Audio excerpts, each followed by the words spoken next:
All right, welcome to another Zoom call. Remember, in between Zoom calls, if you can find your questions answered on the member site or on the daily blogs or that we put out, do look there also so you don't have to wait.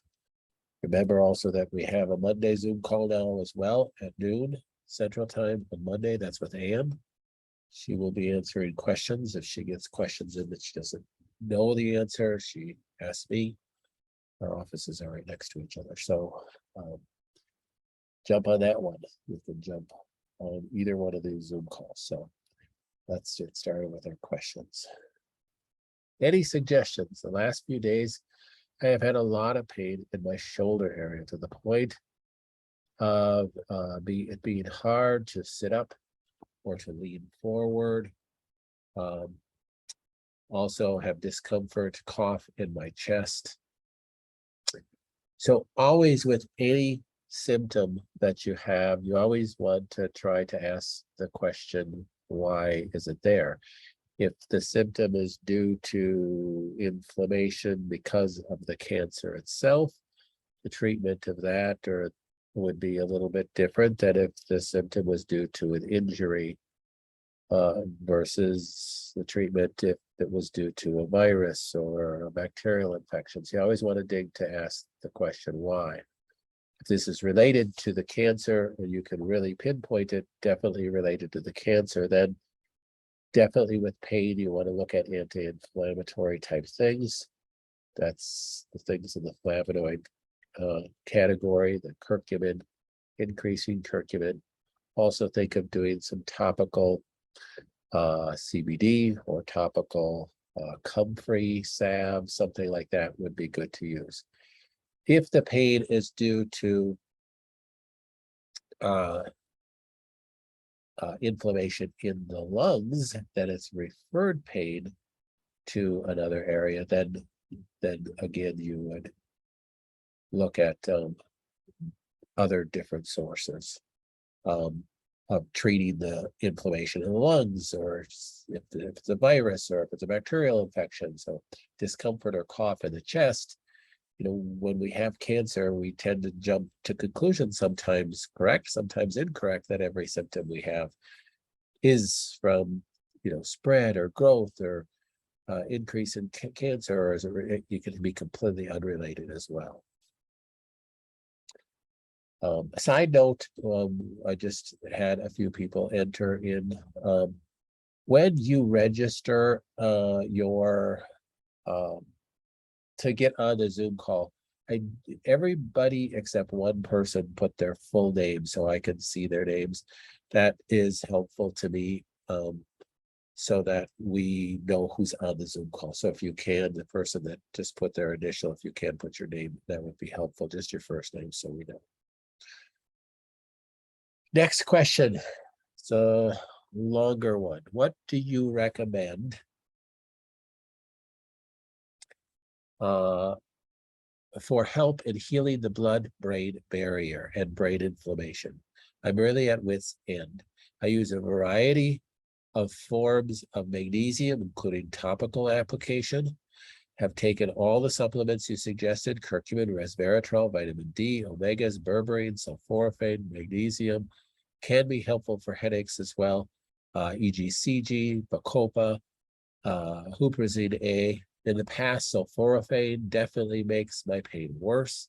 I have had 2 memory formulas, and so recognize the Bacopa. It's in both the organic India memory formula and this other neural peak.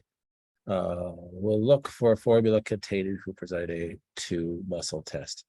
I have had new Blue Shield plug-in units. I think these are to help block EMFs and to help with personal devices for over a month with no improvement in symptoms. I've also taken a fermented horsetail recommended by Lloyd Burrell.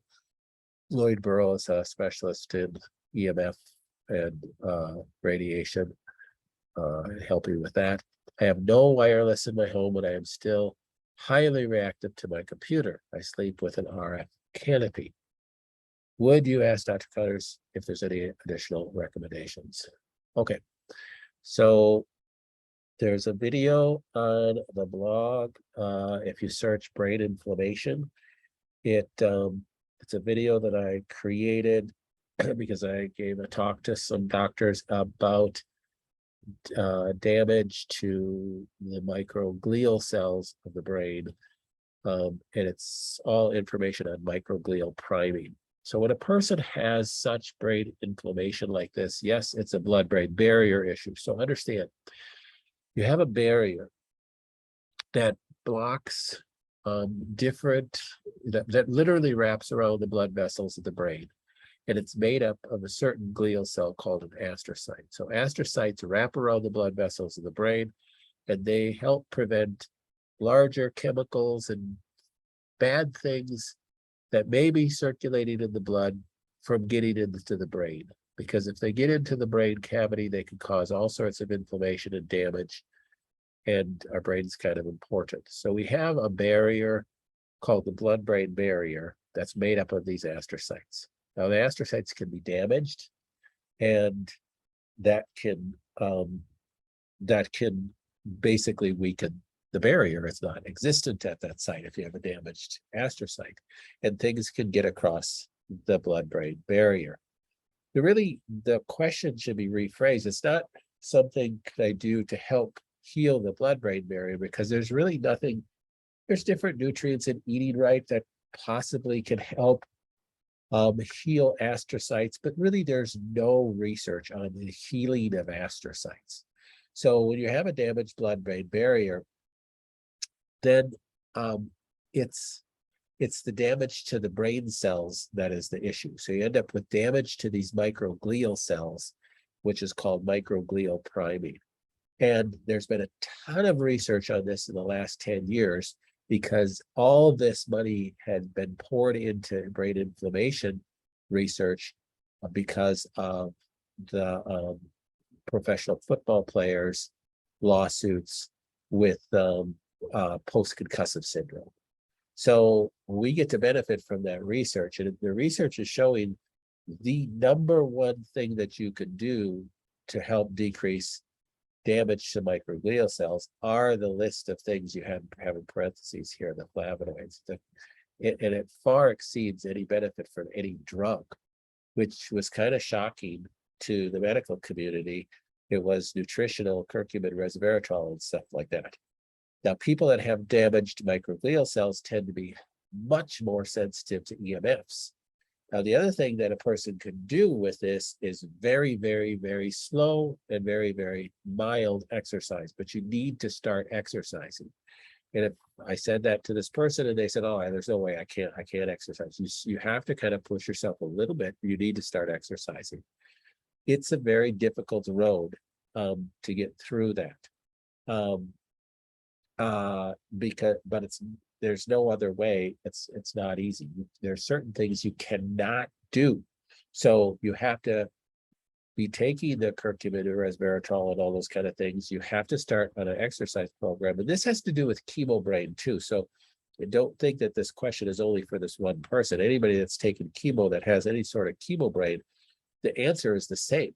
And the answer is also the same that anybody that has any sort of neurological degeneration. So you have any neurodegeneration starting, meaning early dementia, Parkinson's, or MS type symptoms, it all fits into this exact same category.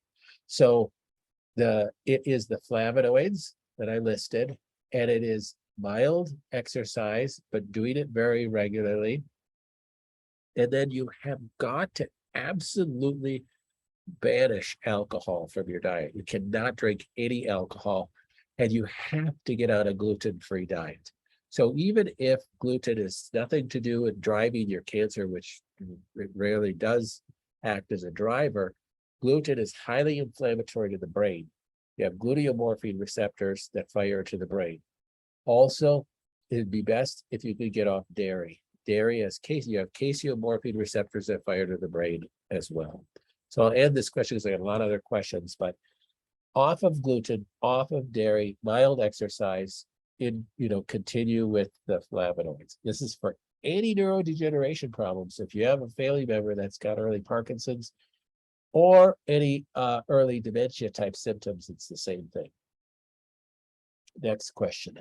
This is, I had to kind of piece this question together because this person sent photos and stuff, and I was not going to post those photos, but he had very low energy last week, random sharp shooting pains in, he calls Prometheus, this person.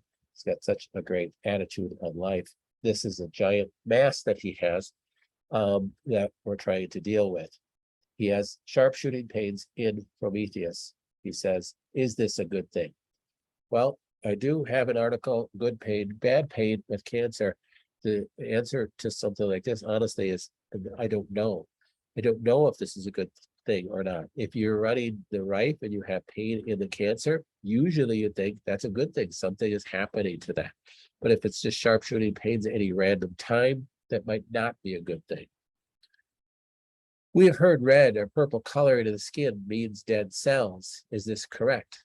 Yes. Well, red and purple coloring of the skin means an increase in hemosiderin, which is a breakdown of red blood cells. That's where you get bruising.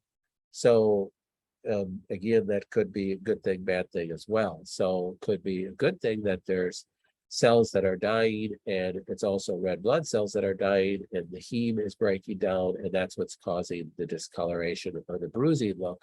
But it could be a bad thing that there's actually blockage too of blood vessels, and there's damage to blood vessels. So we just don't know the answer to that either. They are, for the first time in a month, this person just started under our care, they're purging black chunks off the tumor. That is typically a very good thing. And the purple color moving down the collarbone, that's again related to the third question there. We just don't know if that's good or bad at this point. David's recent bone marrow biopsy showed 3% blasts. This is a leukemia patient. To the doctors, this qualifies as remission, and they're taking steps toward bone marrow transplant. So the idea with bone marrow transplant, they try to get you to a point of remission and then do a bone marrow transplant, meaning they feel like there's few enough blood cancer cells in the blood that if they do a bone marrow transplant, they have a better chance. If there was zero blast, it'd even be better. But he's looking like they have a good match. Because of this, they've done a battery of tests. One of the results concerns us. His ferritin levels are above 1200. We think and understand this means iron overload.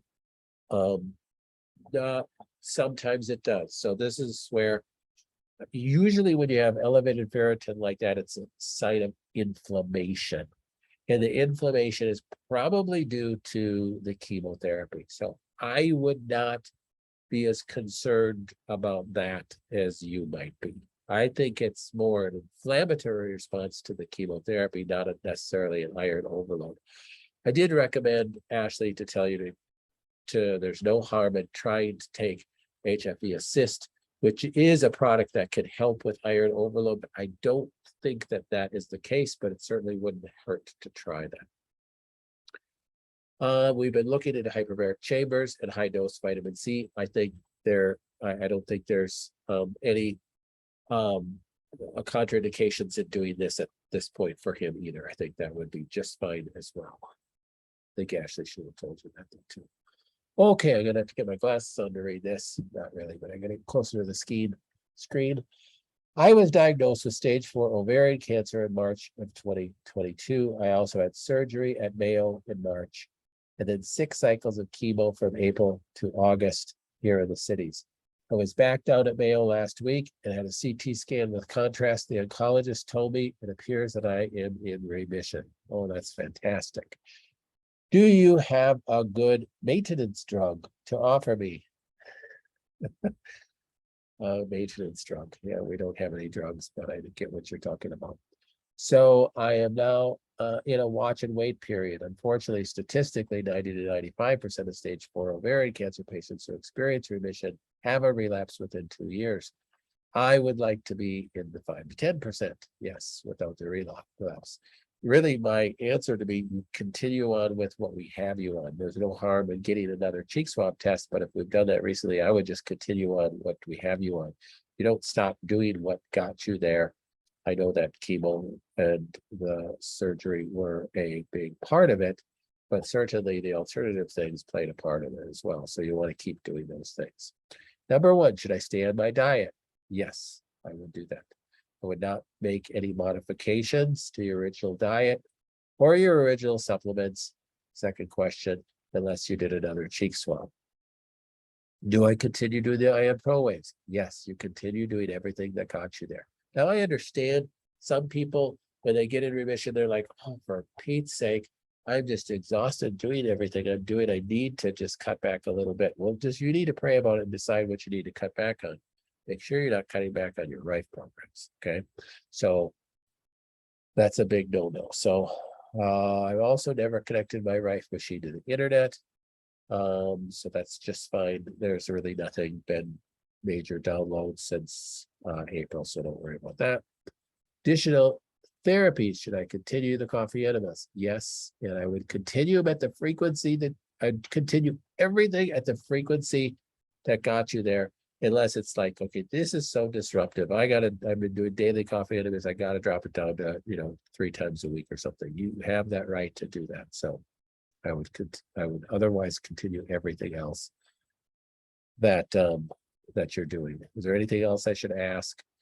No, I just think that staying on your protocol is the best thing to do. The Rife bulb, just wanted to confirm that you leave it in the plastic tube, you don't take it out. This must be a very new patient. If you take it out of the plastic tube, we got a major problem. Okay, so no, you don't take it out of the plastic tube. Please, a lot of people don't have time when they first get their stuff. You got to get on the membership site and watch, go to the Rife page and watch those videos. We get a lot of questions like, oh, it's beeping. Is that normal? How close should I have it to you? And I know these are, new people kind of questions. But you're free to ask them. So don't ever, get that understanding that we're bothered by questions, but we try to answer all of them on there. So please take a little time and watch some of that information. Weight loss started again. Having a biopsy of bone today, please help. So we should really have a conversation. This person who asked this, weight loss, again, it really depends on the amount of weight loss, but if you're losing 2 to 3 pounds a week and you're eating, you're still eating just as many calories, that's a concern. If you haven't been on the Zoom call for a matter of weeks, I'll remind you that some studies came out about potatoes. So we've always said no to potatoes.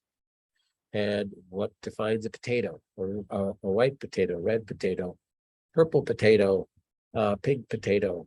The potatoes are totally different than sweet potatoes and yams. Sweet potatoes and yams are really a different class of vegetable.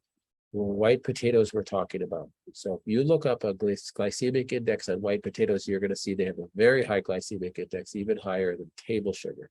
That means they break down to glucose faster than table sugar. But some studies have shown that if you bake them twice, meaning you bake 5 potatoes for the week and you put them in the fridge and then you bake them again to eat them, and you bake them twice like that, you greatly reduce the glycemic index. Doesn't mean that everybody should be eating potatoes every day, because it still has a fairly high glycemic index, but it does make them more okay for people that especially are in a level of cachexia or close to a level of cachexia, or maybe they're not cachexic, meaning the definition of cachexia is they're losing 2+ pounds a week, no matter what they're eating.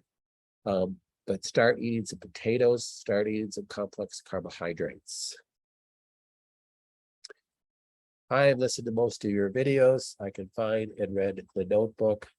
I may have missed it, as I am sure it's included in the info somewhere, but when under the bed sheets, where exactly is the bulb supposed to be? Is it supposed to be directly on your stomach or abdomen or sitting next to you? Thanks. So it really depends on the cancer. Try to have it as close to you as possible. Yes, it can roll 3 feet away from you. You're still going to have some beneficial effects to it.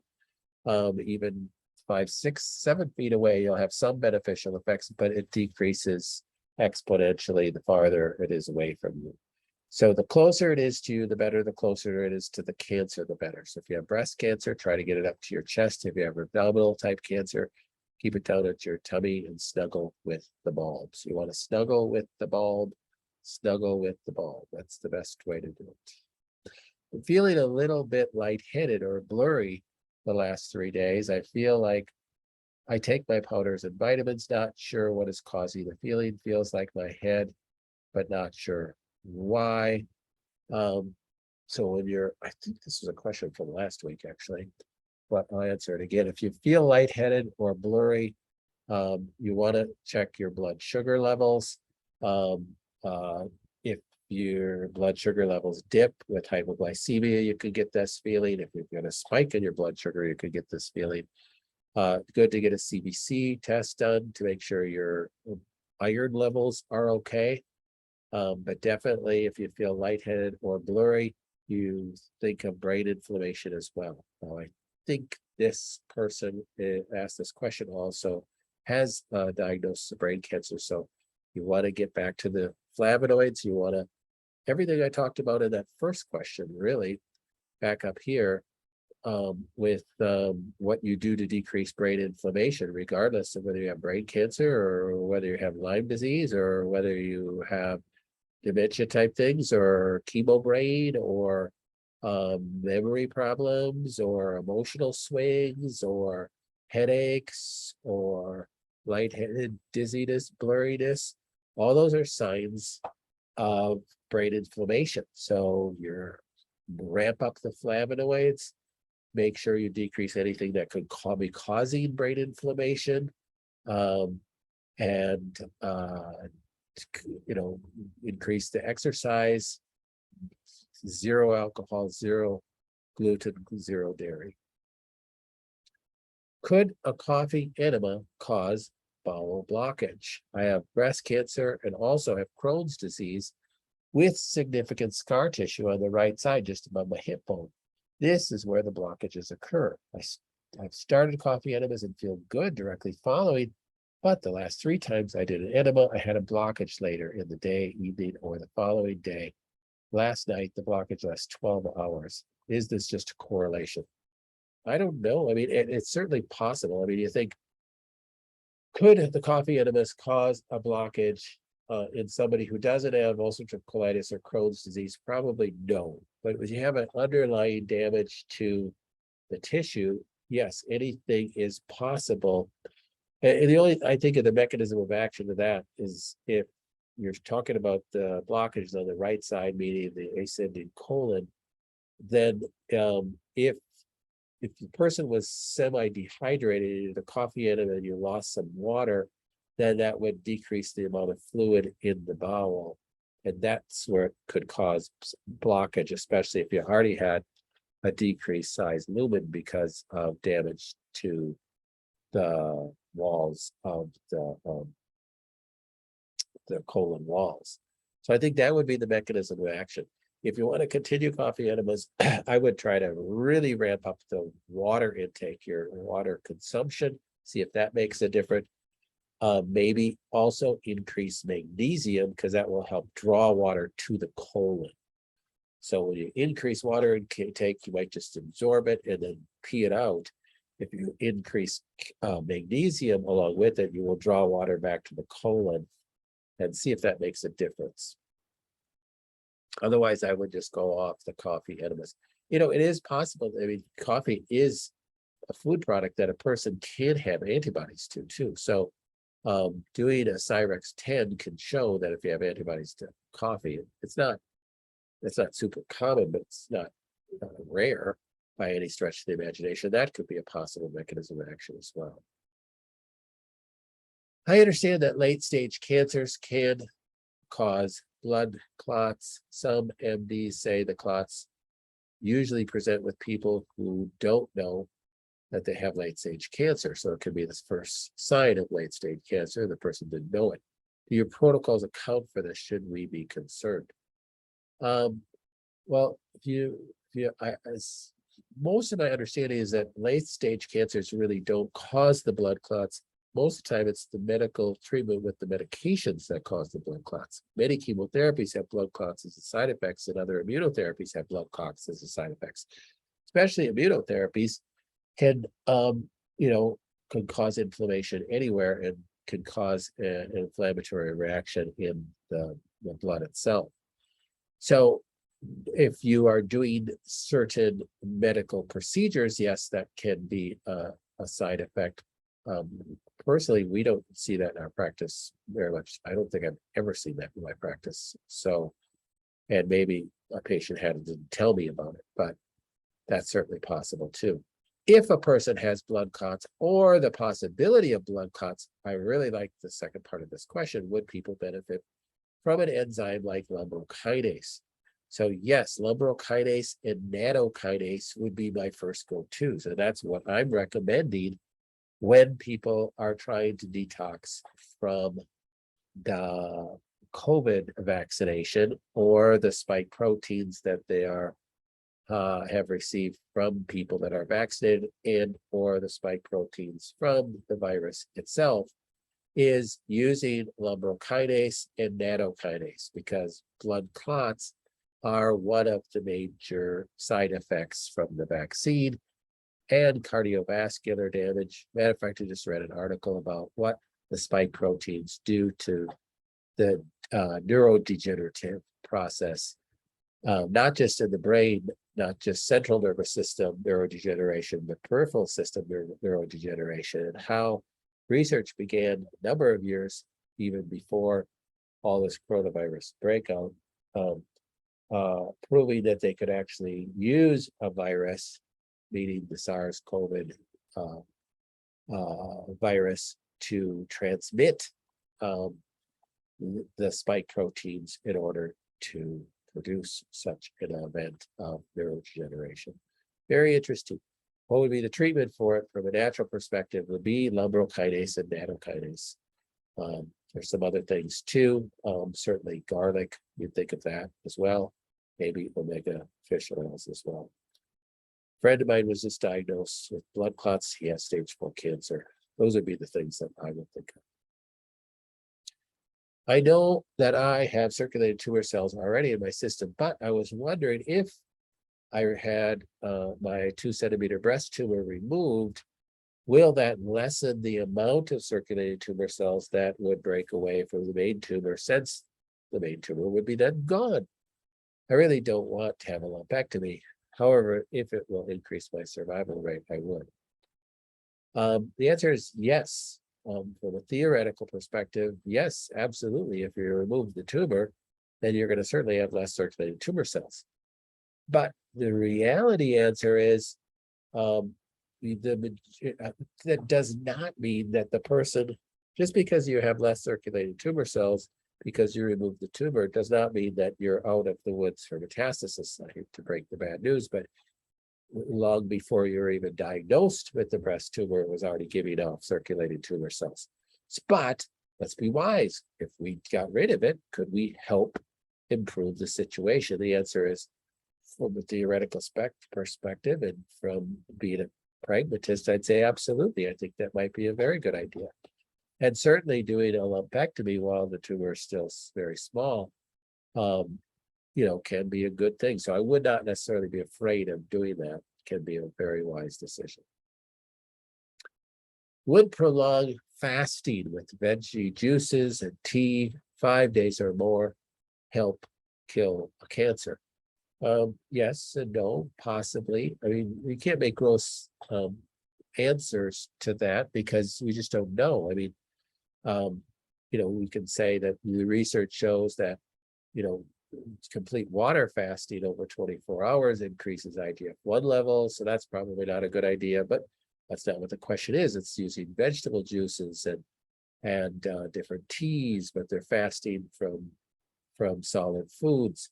And that can be a good thing, but with some people, it could actually be a bad thing because vegetable juices tend to be high, much higher in glucose, and that might not be a good thing. So I don't like to take um, dogmatic positions and something like this, because somebody might say, well, that's the cure for cancer. You just need to go on a vegetable juice fast and fast for X amount of days, and it's going to cure cancer and blah, blah, blah, blah. Well, it's like, I just hate it when people do that, because it just shows, they're partly their insecurity. And I get that, that, oh, it worked for me, so if it worked for me, it works for everybody. Well, it doesn't work for everybody. Doing vegetable juices, yes, you're pre-digesting that food, but it is much higher in glucose. And some people with really damaged guts, even though it's pre-digested, it's still vegetable juice is hard to absorb. You still have to break it down. Just because you've done the digestive process that maybe is done in your mouth and your stomach, if you have a deficiency in digestive enzymes and things, or you have a damaged gut, drinking juice can be really hard on it. So some people with a really damaged gut, you have to have them eat soup. You cooked these things down. Yeah, you lost a lot of the nutrients, but at least you can absorb the nutrients that you are consuming, versus I've had people try a veggie juice diet like this, and it just literally goes right through them and even causes more damage to their gut. So everybody's different. If you feel led to that and you feel like this is what you're supposed to do, I don't want to discourage you, but I can't give you a for sure answer on that you might be looking for. Questions from the chat. Is red and infrared light also good without the sauna? Yes, it is. Yes, so absolutely. So infrared is good, and red light and different light therapy is good for you as well. So yes. I spoke to my functional doctor today to ask for another round of blood tumor markers. I last had them in February. They have always been normal. I am stage 1 lobular breast cancer. He said changes would show up in imaging way before the tumor markers. No need to do those more than once per year unless imaging shows changes. He said if my tumor markers turn positive, that would mean cancer is no longer localized and thus essentially curable with surgery, but is then systemic, and we start talking about life expectancy. He is pushing hard for surgery for my stage 1, not guaranteeing a cure, but with lifestyle changes I have made, he says chances of reoccurrence would be statistically very small. So I don't agree with everything that doctor says. You can show tumor markers long before you show anything else. And you could never show tumor markers. Even if the cancer is growing like crazy, it still might be normal with the tumor marker spectrum. And I would say, no, that is definitely not true, that tumor markers only show up if it's metastasized. There's absolutely, I don't know where he pulled that one out of.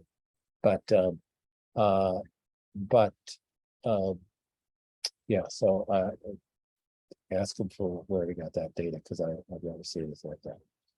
Can chlorophyll increase red blood cells and oxygen in the body? Again, chlorophyll is good as mild chelator. It's good for the liver. It's good for detox pathways. Will it increase red blood cells? I don't know. I haven't seen any data on that. Will it increase oxygen in the body? I don't know that either. I don't know if that's true. What is the physiological benefit of coffee enemas? So the physiological benefit of coffee enemas is primarily that you're stimulating the parasympathetics. That's the primary reason why you do coffee enemas, to stimulate your parasympathetic nervous system. You're doing all sorts of chemical things to stimulate your immune system. I'm taking supplements, changed my diet. You do things from an emotional standpoint to stimulate your immune system, thinking positive thoughts and getting rid of negativity in your life, getting rid of negative people in your life, you're meditating on positive things, etc. Well, neurologically, what stimulates your immune response? Your parasympathetics. So most of the time that's ignored, the neurology of everything, it tends to be ignored at one's own peril. So coffee enemas help stimulate the vagal nerve. That's your cranial nerve 10, which is your main stimulant of your immune function. So yes, that coffee enemas have other benefits. It can help kind of purge your gut, helps with maybe with mild constipation possibly, but that's not why we do coffee enemas. You do coffee enemas to stimulate your immune system. Also, your detoxification pathways are controlled by your parasympathetic nervous system, so you're helping with detoxification. So coffee enemas are helping stimulate the parasympathetics, which are stimulating immune system function, which are stimulating parasympathetic function, which is also helping with your mood, because your parasympathetics calm you, decrease stress, calm your brain. It would be another thing for neurological central nervous system degeneration and brain inflammation. Coffee enemas are great for brain inflammation, help decrease brain inflammation. Lots of good things with coffee enemas. My functional doctor also recommends a CGM glucose monitor to confirm that my diet is leveling out the insulin glucose spikes and thus helping starve the cancer. Though my cancer is fed by dairy, not sugar, still worthwhile? Possibly, yeah. I mean, it can help you with different things to see where your blood glucose is. There's always benefit to that. You can certainly just go get a little monitor from Target and do a finger prick monitor of your glucose. Understanding glucose levels is a little bit of a learning curve. You will get a glucose spike after you eat anything, even if it's not a lot of sugar or carbohydrates in them. But it should become fairly down to normal within about 2 hours post your meal. But there's benefit to that, yes. Really, I only think there's the only real big benefit in measuring your glucose is if you have a history of diabetes, or if you have a history of syndrome X, which is pre-diabetic condition and now you're dealing with cancer, and you want to keep a closer eye on that. So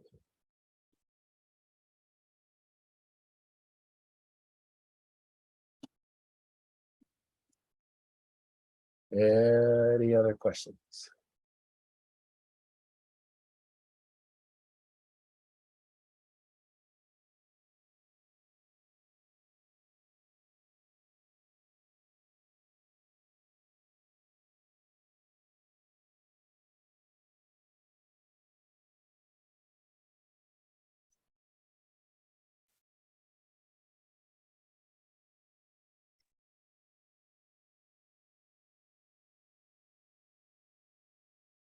No, nothing. Zero, zilch. All right, well then we will call it a night. Thank you for showing up tonight. Hopefully this was helpful. And I will get this up on the site very soon. And know I'll be praying for all of you. Love you all. Have a great rest of the week. Bye-bye.